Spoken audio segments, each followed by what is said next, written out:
amati mbégteeg bànneex di ànd ak yéen ñu tawlu ci 5M TV Sénégal jërë ngeen jëf.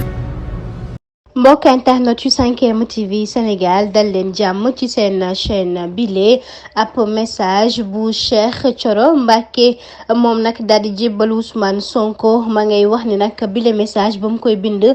kontaan na ci loolu waaye itam ak engagement bi nga xam ne am na ko ngir nag défendre projet bi nga xam ni kooku di Ousmane Sonko daal di na koy teg muy wax ci turu nag coordination bu Pastef bu Touba di wax ni militant yeeg sympathisant yi ñoo ñëpp na itam daal di nay rek am seen kóolute waa itam seen njàppandal jëm nag ci jàppale Ousmane Sonko ci xeex bi nga xam ni jamono ji ci la daal di nekk rawatina ci bés yi nga xam ni ci la ñu jëm si ndax lu jëm ci nag projet politique bi nga xam ni moom la daal di teg ci ay at ci ginnaaw doon ko waxtaanee fi mu nekk nii mu mel ni sax nag yegg nañ ca cëppaa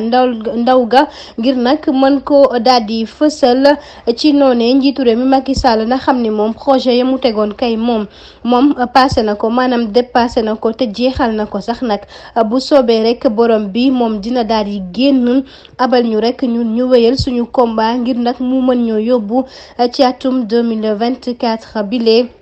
ndax nag gis nañu fii ak 2014 loolee nga xam ni moom la ñu invité woon coordination yu Pastef ci Sénégal ngir nag ñu jokk ci suñu wàllu justice ak liberté ndax xeex boobee duñ ko bàyyi ndax ñun nag ay bañkat lañu yoo xam ne dañoo taxaw rek nii dañoo bëgg soppi Sénégal daal di koy génne ci guuta gi nga xam ni ci la nekk jamono ji muy ay kàddu kile di député bi di Cheikh Thioro Mbacké nekk itam coordonnateur bu Pastef Touba.